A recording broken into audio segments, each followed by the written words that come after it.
Assalamualaikum warahmatullahi wabarakatuh. Syukur alhamdulillah kami dapat bertemu kembali pada channel ini.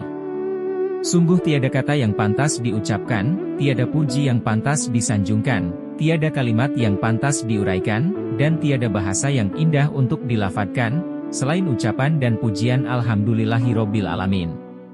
Kalimat tahmid untuk mensyukuri nikmat Allah Subhanahu wa Ta'ala yang maha luas, yang tak terbatas, yang tak pernah tuntas, dan tak akan pernah habis kita bahas. Semerbak harumnya solawat serta salam tetap tertuju keharibaan baginda Muhammad Shallallahu Alaihi Wasallam. Nabi kita tercinta, Rasul termulia, makhluk terpuja. Nabi yang selalu kita damba syafaatnya. Amin ya robbal alamin. Sahabat yang dimuliakan oleh Allah, jangan lupa like dan subscribe-nya. Yang sudah like dan subscribe semoga selalu Allah mudahkan segala urusannya dan semoga masuk di surganya. Amin.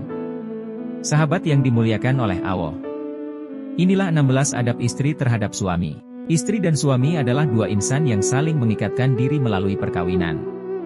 Terdapat hak dan kewajiban bagi masing-masing termasuk yang berkaitan dengan adab. Imam Al-Ghazali dalam kitabnya berjudul Al-Adab Fid Din dalam Majmu'ah Rasail Al-Imam Al-Ghazali, Kairo, Al-Maktabah et-Taufikiyah, halaman 442, menjelaskan tentang adab istri terhadap suami sebagai berikut. Pertama, senantiasa merasa malu terhadap suami. Seorang istri hendaknya tetap mempertahankan rasa malu kepada suami meski sudah bukan pengantin baru lagi. Tentu saja malu dalam konteks ini adalah rasa malu dalam arti positif, seperti malu ketika bau badannya menimbulkan ketidaknyamanan, malu berpenampilan tidak menarik, atau malu berperilaku buruk, dan sebagainya. Kedua, tidak banyak mendebat. Perdebatan yang berkepanjangan berpotensi menimbulkan ketegangan dan konflik. Seorang istri hendaknya tidak mendebat suami dalam hal-hal yang tidak perlu. Namun demikian diskusi serius dengan suami untuk mencari solusi terbaik dari suatu permasalahan tidak sebaiknya dihindari. Hal ini justru baik dalam rangka bermusyawarah. Ketiga, senantiasa taat atas perintahnya. Taat pada suami adalah kewajiban. Namun demikian apabila perintah suami bertentangan dengan syara, seorang istri dapat mengajukan keberatan dengan tetap mengedepankan kesopanan dan cara yang baik dalam menolaknya. Atau, istri dapat mengajukan alternatif lain dari perintah suami. Keempat, diam ketika suami sedang berbicara. Seorang istri hendaknya mendengarkan dengan baik apa yang sedang dikatakan suaminya. Jika ia bermaksud memotong pembicaraannya sebaiknya meminta persetujuannya terlebih dahulu.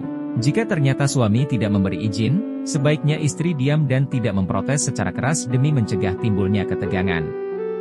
Kelima, menjaga kehormatan suami ketika ia sedang pergi.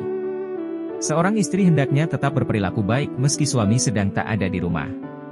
Dalam situasi seperti ini seorang istri hendaknya tidak memanfaatkan kesempatan untuk bersenang-senang menuruti hawa nafsu, misalnya dengan pergaulan yang sangat longgar. Hal ini sangat tidak baik sebab bisa berpotensi menimbulkan fitnah. Keenam, tidak berkhianat dalam menjaga harta suami. Seorang istri adalah pihak yang paling dipercaya suami untuk menjaga hartanya. Kepercayaan ini tidak sebaiknya dikhianati dengan penghambur-hamburan yang tidak perlu. Apalagi jika harta itu digunakan untuk kemaksiatan yang sudah pasti akan menimbulkan persoalan yang tidak baik di kemudian hari. Ketujuh, menjaga badan tetap berbau harum. Seorang istri hendaknya menjaga bau badannya sedemikian rupa sehingga suami merasa nyaman di sampingnya. Namun demikian hal ini tidak berarti seorang istri harus mandi parfum. Mandi secara teratur dengan air dan sabun mandi yang wangi merupakan cara paling mudah untuk menjaga badan tetap segar. Kedelapan, mulut berbau segar dan berpakaian bersih. Tidak hanya terkait dengan bau badan, tetapi juga bau mulut hendaknya menjadi perhatian istri, yakni selalu segar. Demikian pula pakaian yang ia kenakan sehari-hari juga harus bersih. Semua ini adalah agar mereka sama-sama nyaman dalam berinteraksi baik di dalam maupun di luar rumah. Kesembilan, menampakkan qanaah. Seorang istri hendaknya tidak menuntut lebih dari apa yang mampu diberikan suami kepadanya. Ia hendaknya menyukuri berapapun jumlah atau wujud pemberiannya. Namun demikian hal ini tidak berarti seorang istri tidak boleh mendorong dan mendoakan suami agar lebih maju lagi dalam bidang ekonomi atau bidang lainnya. Kesepuluh, menampilkan sikap belas kasih. Seorang istri hendaknya bersikap belas kasih kepada suami atas semua jerih payahnya.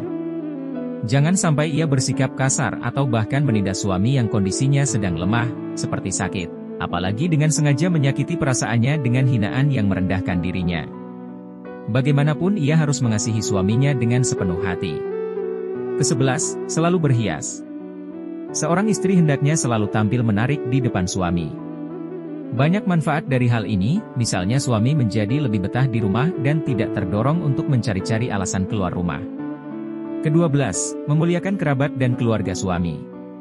Seorang istri hendaknya selalu sadar bahwa suami umumnya memiliki hubungan emosional yang kuat dengan para kerabat dan keluarganya. Oleh karena itu seorang istri hendaknya dapat memperlakukan kerabat dan keluarga suami dengan respek tanpa mempersoalkan status sosial mereka. Ke-13, melihat kenyataan suami dengan keutamaan. Apapun keadaan suami, seorang istri hendaknya dapat menerimanya sebagai kenyataan. Jika suami keadaannya baik, seorang istri hendaknya mensyukurinya sebagai kenikmatan. Jika sebaliknya, seorang istri hendaknya bersikap sabar. Syukur dan sabar merupakan keutamaan dari Allah Subhanahu wa Ta'ala. Ke-14, menerima hasil kerja suami dengan rasa syukur. Berapapun penghasilan suami, seorang istri hendaknya dapat mensyukuri. Dengan mensyukuri nikmatnya, Allah akan menambahkan dengan berbagai kenikmatan yang lain. Ke-15, menampakkan rasa cinta kepada suami kala berada di dekatnya.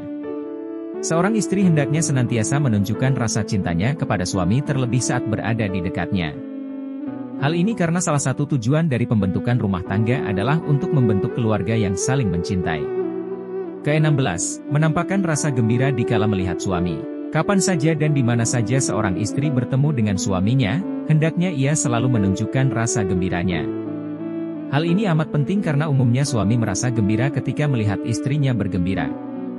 Demikianlah ke-16 adab istri terhadap suami sebagaimana dinasihatkan Imam Al-Ghazali.